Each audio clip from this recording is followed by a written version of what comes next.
All right, part 3, here we go.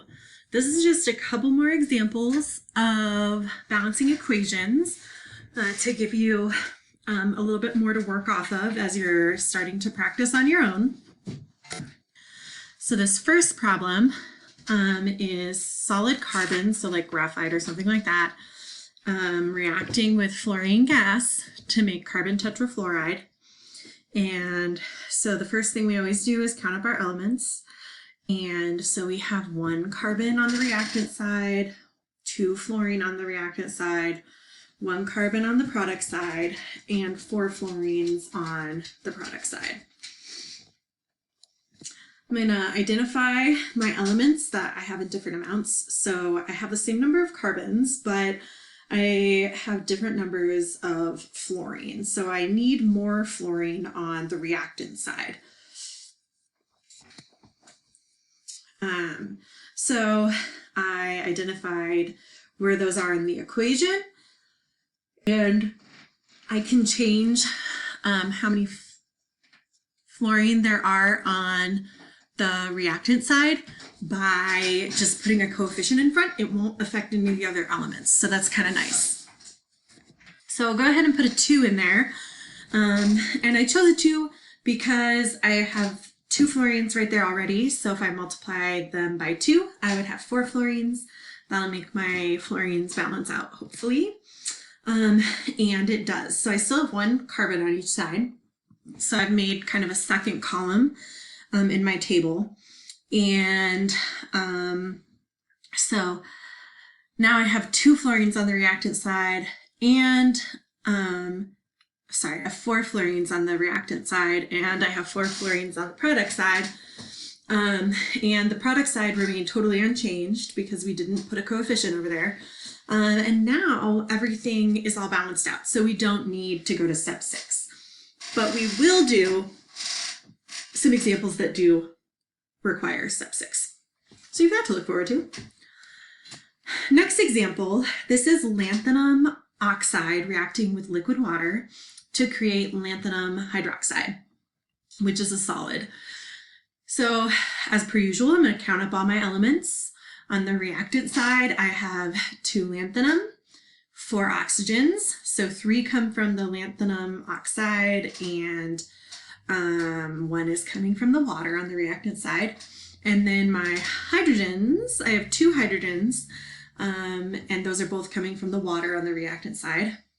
On the product side, I have 1 lanthanum, and I have 3 oxygens and 3 hydrogens, because that 3 distributes across. So in this example, all 3 of my elements are unbalanced. So we definitely need to remedy that.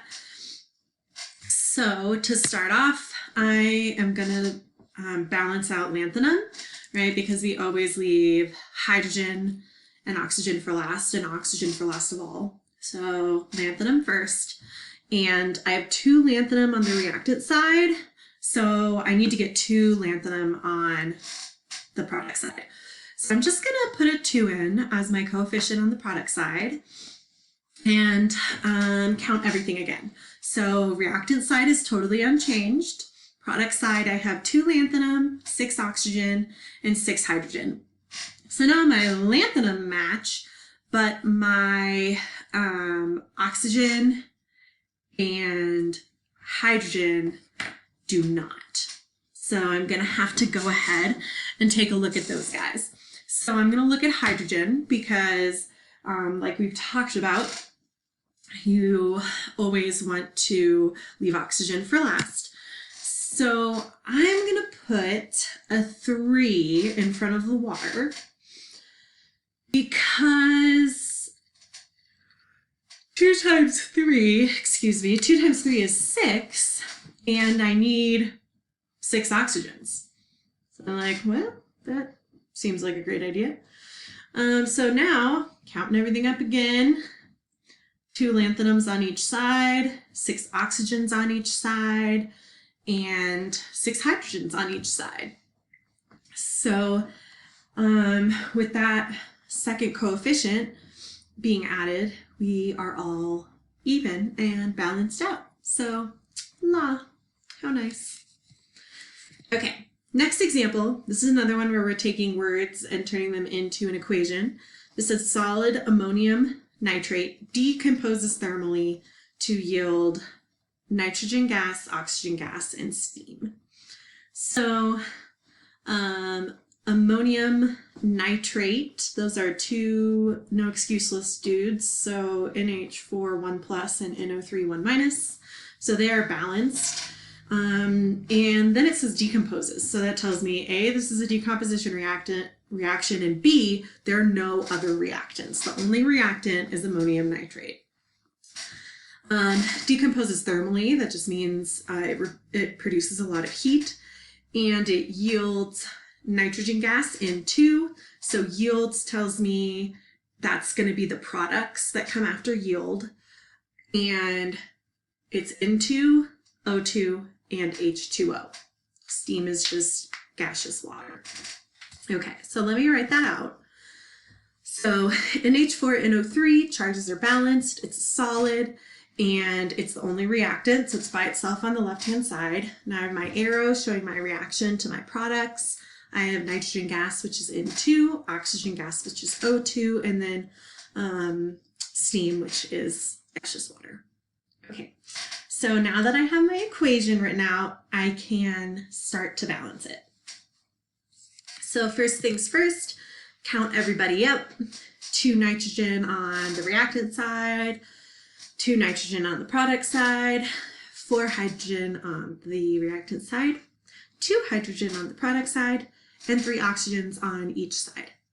So this is kind of good. We've only got one thing to fix right now. We just need to even up our hydrogens because we have more on the reactant side. So that means I need to put a coefficient in front of the whatever molecule has hydrogen in it on the product side. And so that molecule is water. So we're going to put a coefficient in front of water.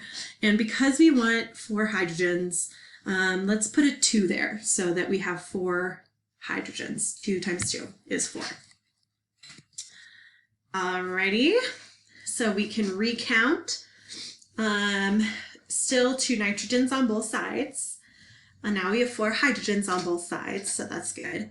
And this has caused a little bit of a problem actually, because we still have 3 oxygens on the reactant side, but now we have 4 on the product side because we get 2 oxygens from the 2 waters, and then there's the O2. So that's 4 oxygens. So now we got to go back and try to even up the oxygen.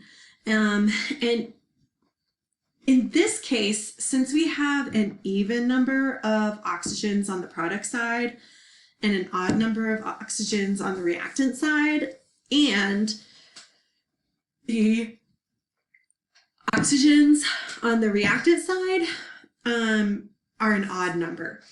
And anytime I have an odd number of oxygens, I automatically start to get like a little twitchy because it just usually when I'm balancing equations, it just doesn't work out very well. And that's just something I noticed because I've balanced so many silly equations. So I'm like, all right, we got to fix this oxygen deal. So I'm going to put a 2 in front of my ammonium nitrate on the reactant side. Then I'll have 6 oxygens, and that's an even number. So I have a better opportunity to be able to balance both sides. Okay, so now I added my 2. Recount everybody. So now I have 4 nitrogens on the reactant side.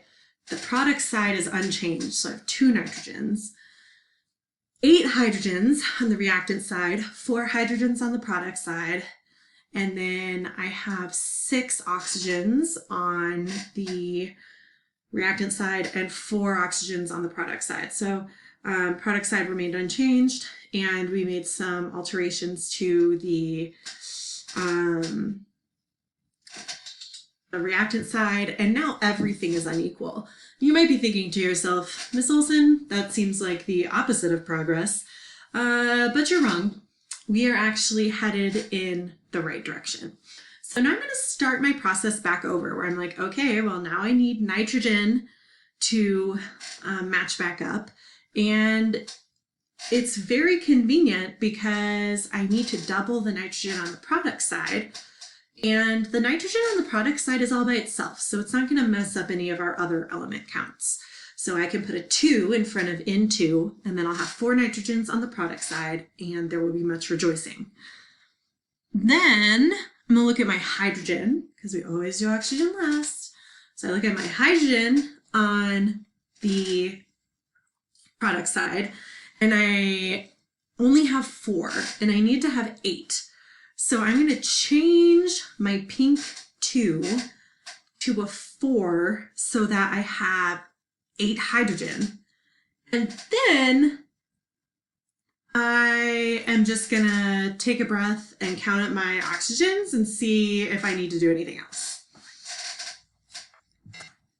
All right, so I put my 2 in front of my N2, and then I changed my 2 in front of water to a 4.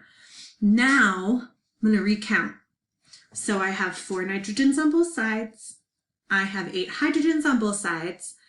And lo and behold, I have 6 oxygens on each side.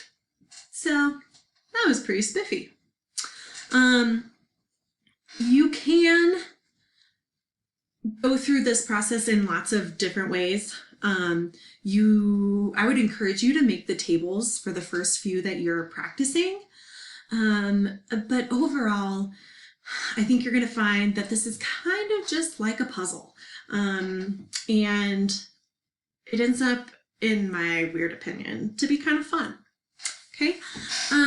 You have a, little FET activity. I think it's very straightforward. So you'll go to the FET and the instruction sheet walks you through what to do. And it's just going to have you practice balancing equations, and it lets you look at a molecular view. So you can actually count the molecules. Whereas right now, we're just putting the coefficient in front and saying, okay, we have 2 ammonium nitrates, but you can't like physically see 2 ammonium nitrates. So definitely take a peek at that FET. And then next week, at the beginning of next week, we're going to work on a balancing practice worksheet, but I don't necessarily want you to start that yet. These notes are a lot, and then I want you to look at that little FET. So yeah, then we'll kind of know where we are as we get started next week. Okay, thanks you guys. I know this was like a bajillion years of me talking. Believe me, it was just as miserable for me. Well, maybe not. It was kind of fun. Okay, love you guys. Bye.